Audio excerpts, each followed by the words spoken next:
Good morning, EMF. It's so lovely to see so many of you here on what I hope is a really sunny day. Welcome to Solar Punks Assemble. I'm going to start by saying I am not a salesman. I have nothing you can buy. I don't have any shares in solar panels. I just love solar power. I'm going to tell you basically that yes, solar panels work in the UK, despite how rainy and miserable it usually is here. I'm going to give you a quick overrun of what you need, some problems that you might need to be aware of. There's going to be so many graphs, loads and loads and loads of graphs, because, yay, data. And, I'm going to talk a little bit about money as well. Not very British, but there we go. So, I'm just going to go over a few basic definitions to make sure that we are all on the same page. So the energy needed to move 1 kilogram, 1 meter is 1 joule. The power needed to move 1 kilogram, 1 meter in 1 second is 1 watt. To do that for an hour is 1 watt hour. We usually measure electrical energy in kilowatt hours. That's what you'll see on your home electricity bills. If you've got one of those old 100-watt light bulbs, you leave that running for 10 hours, that will use 1 kilowatt hour. And the average home in the UK uses about 10 kilowatt hours of electricity per day. Now, I appreciate that might be quite complicated, but if you prefer to use the imperial system, there is an equally simple formula. So, okay, solar panels are these big black glass things that you can stick up, and they convert sunshine into delicious electricity. But how do they work?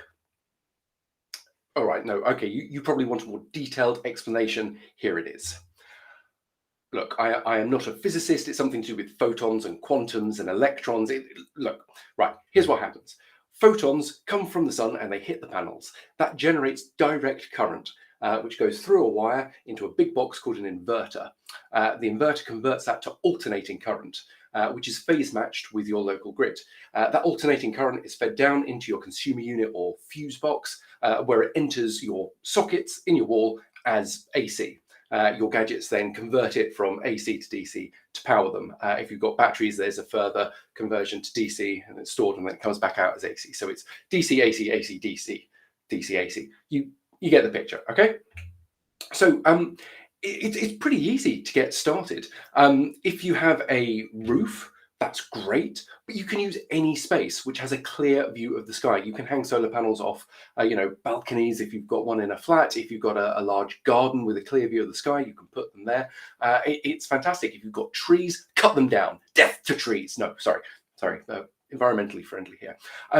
Shadows degrade performance. What happens is that you get these patches of shadow which cover the panels, and that will, if there's less sunshine hitting them, less electricity. So as well as the panels, you'll also need an inverter. We'll cover that.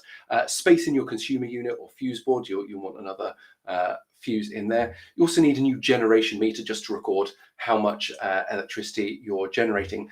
And this is quite important, an export tariff.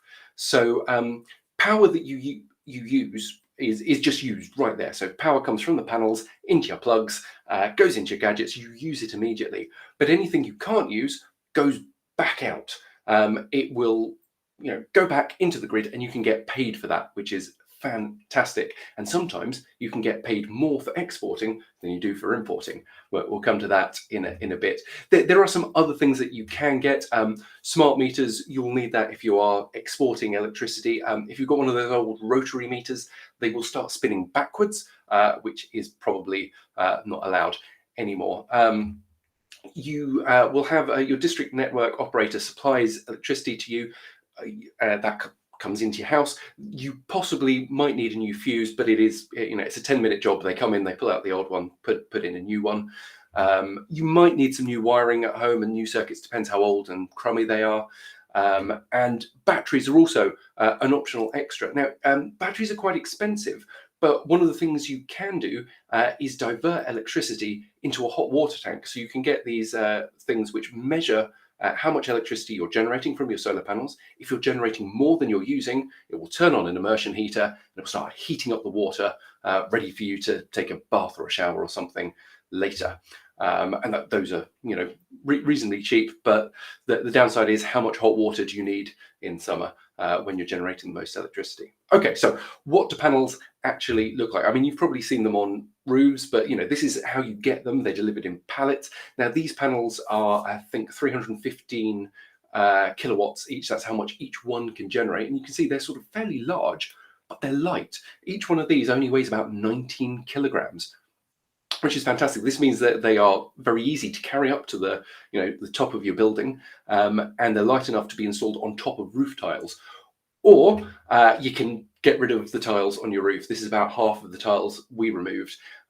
You might, having the tiles removed means the panels can be flush against the roof, which is great. If they're not flush, you might need some netting around them just to prevent birds from nesting underneath them. You will need scaffolding, lots and lots of scaffolding. Now, it depends on the sort of how tall your building is, and if you're having panels on both sides. But yeah, it can be a bit of a faff to get scaffolders out and put stuff up. Now, this is the inverter. This is the big magic box. So you can possibly see on the joist there's some black wires. Those are the wires which are carrying DC from the panels. They go into the inverter, and this inverter changes DC electricity into AC, alternating current. The inverter needs to be wired to the mains so it can supply electricity, and the reason for that is it needs to match the phase of the electricity that you're currently getting. Because if you had electricity coming in like that and out of phase, terrible explodey things possibly can happen. Now, there are lots of different models of inverters. Why did we choose this one specifically? This is a Fronius inverter. This is why, because it has Ethernet and Wi-Fi, and that means you can do firmware updates to upgrade your electricity, and serial ports and USB ports. And look, I just really like gadgets. Okay, is that such a crime? Yeah, so with these, you can, it's got an API. So I've got a Raspberry Pi, which is hooked up, which sucks data out of this. This will also post data to solar sharing websites like pvoutputs.org. I think it is. Yeah, absolutely fantastic. You get so much data out of them. Love it. This is the home battery we've got. Again, it's another big box. This is a 2 kilowatt hour one. And again, this has sensors which detect how much electricity you're generating. And if you're generating more than you're using, it basically starts slurping it up, stores in the battery. And you can see just in the bottom right there, there's a little home plug, because this is also Ethernet connected, which is fantastic. So you can get lots of data out of this. It's worth saying, both with this and the inverter, they can make a bit of noise. They've got fans, they occasionally go clunk. So, with an inverter, you want to store it somewhere quiet. Same with the battery, you want to store that somewhere out of the way where it's not making a huge amount of noise. Now, would you like to look inside the battery? Yeah, your EMF, of course you would. Now, obviously, do not open batteries. That lets out the magic smoke. Bad times, my friends, bad times. But we can look inside the brains of the machines. As you can see, it's a fairly complicated circuit. It's a Raspberry Pi. Yeah, it's just a Raspberry Pi and some other gubbins. But yeah, Raspberry Pis run everything. Thanks. So one thing that's quite important with solar panels is their placement. So the sun rises in the east, sets in the west, usually in the northern hemisphere. Is it different in the south? I get confused. So we move house a lot. In the last 15 years, we've lived in 3 different places, and we fitted solar to each of them. Now, the one you see there on the, I get my left and right confused, on the left of the screen is probably the optimal layout. That's sort of southwesterly facing, and the reason that's optimal is south. The sun is coming up; it's always shining on that side, and because it's to the west, you capture quite a lot of energy as the sun is setting, and you probably use a lot of electricity in the evening. You're cooking, you're turning on the TV, stuff like that. In the middle is where we currently are, and that's got a perfect east-west split, and that means in the morning, the east side panels just get all of the electricity, and then noon electricity, solar on both of them, and then as it sets, the west side panels pick them all up, which is great. And I'm going to show you loads of graphs about that, don't worry. The first place we did on the right has the worst split of them all. That's the sort of southeast, northwest, probably the worst in terms of efficiency, but you know what? It still generated all of the electricity the house needed. all of the electricity that your house will consume over the year can be generated off a single roof. Now, satellites are one thing, but we can do a bit better than that. Let's fire up the drones. I should. This drone video was recorded in the brief period of time when it was entirely legal to fly your own drone on your own property. Please do not attempt any drone photography without first consulting with the Civil Aviation Authority guidelines. So, there are a few things that solar panels can't do. So they don't work in a power cut normally. And the reason for that is twofold. One is that there is no phase to match, so things can get a bit wobbly. But also, if they're generating electricity and that can cause brownouts if there's not enough electricity. But if you're generating more than you use and that feeds into the grid, then it could injure people who are working on the grid. They don't self-clean, so we're in the UK, it rains a lot, that will wash away any bird poo or leaves or anything like that. If you live in a very hot and arid or sandy climate, yes, you might want to wash them occasionally. They don't last forever. Solar panels usually come with guarantees, which will make sure that they follow a predictable degradation curve, which means you are guaranteed, they will slowly get worse over time, but to a predictable level. Things like inverters and batteries can die, and that batteries will die, and you might just need to replace them. And you can't reverse the polarity to generate sunshine. Unfortunately, we do not have the technology for that. Now, I know what you're here for. You're here for the graphs, so let's go for lots of graphs. These are all mostly generated with Raspberry Pis, a bit of Python, a bit of PHP, lots of APIs. So this is a typical spring day, not many clouds in the sky. You can see there that electricity starts being generated the moment the sun rises and it stops at sunset. And you can see that that's sort of 5 in the morning, it starts generating electricity, which means that all the gadgets which we've got sort of running overnight can start, being powered by beautiful, clean, organic, corn-fed solar electricity. Wonderful. Now, I mentioned we had a split roof, east panels and west panels. The inverter gives me details about each side individually. So here's what that split looks like. And you can see if there's cloud on one side, in this case, the east side panels, there's a big dip there because there's a cloud on the east side. That doesn't affect the west side so much. And this is the advantage of a split system, is that, if there are clouds in the east or the west, it doesn't affect the other side, which is really useful. Here's a different day. So in this example, you can see, there are times where both of them are being affected, and one's more affected than another. But yeah, I think it's really interesting that you can see there on the west side, there's a sudden spike. There's a break in the clouds over there. The west side panels get illuminated, lots of electricity, wonderful. So, what does this look like on a sort of normal day when we're importing electricity? So Octopus Energy is our electricity provider. They're great. They take half-hourly readings from our smart meter. And here is a typical spring day. So you can see overnight, we're using sort of about, 200 watts, 200 watt hours, I think. 200 watts overnight, all the gadgets and stuff. But a lot of that electricity use is actually being supplemented by batteries, which is great. Now, as soon as sunrise occurs, we stop buying electricity from them, which is fantastic. Now you can see sort of, I think that's 7, 8 in the morning, the kettle goes on, something like that. We start buying in electricity again. But once that stops, that's it. We don't buy in any more electricity until there's a little blip at lunch. I think that's me turning on the microwave. And then we buy no electricity. And then in the evening, you can see, there's a spike. A cooker goes on, start watching TV, whatever it is. And then it goes down again. And then in the evening, the battery takes over. And this is how we export as well. So again, Octopus do this brilliant thing where they will pay us the market rate for electricity. Most providers pay you about, I think it's 5.5p per kilowatt hour that you export.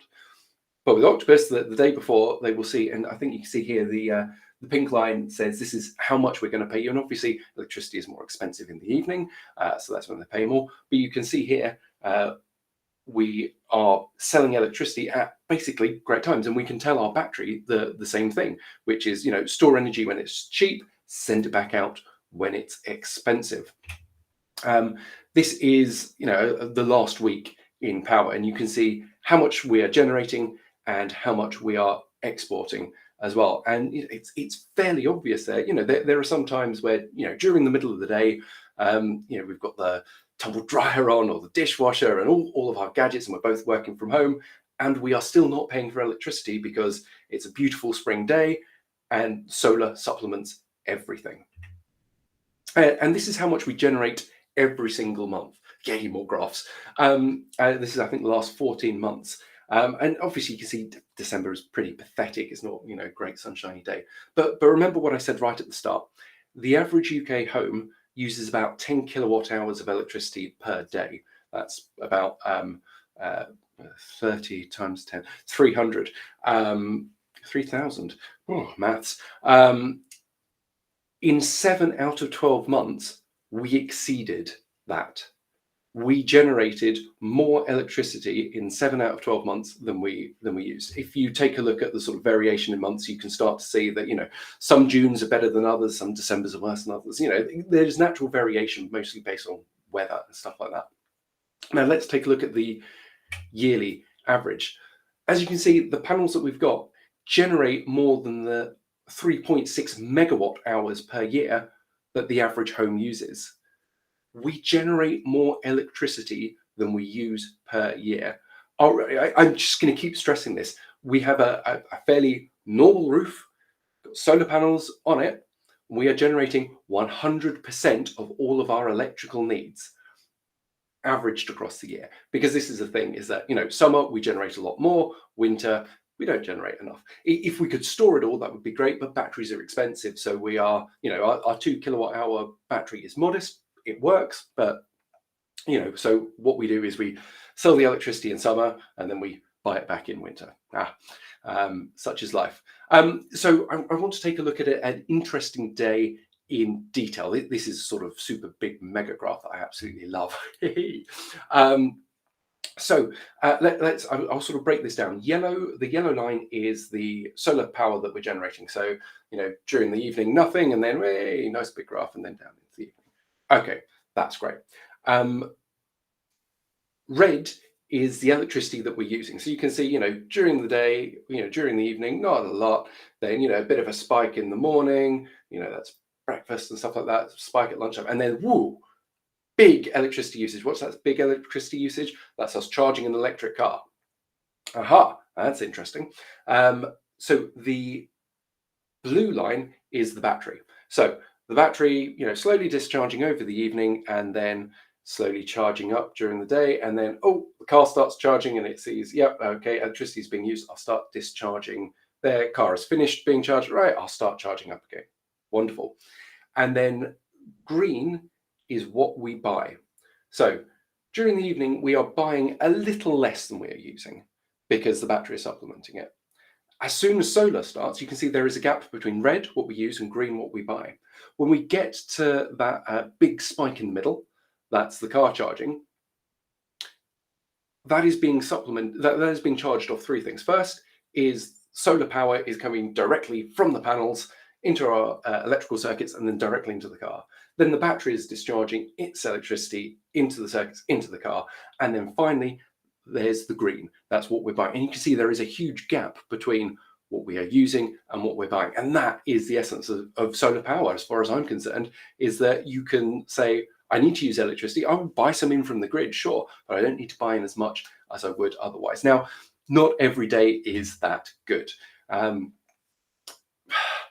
Solar panels and snow don't really mix.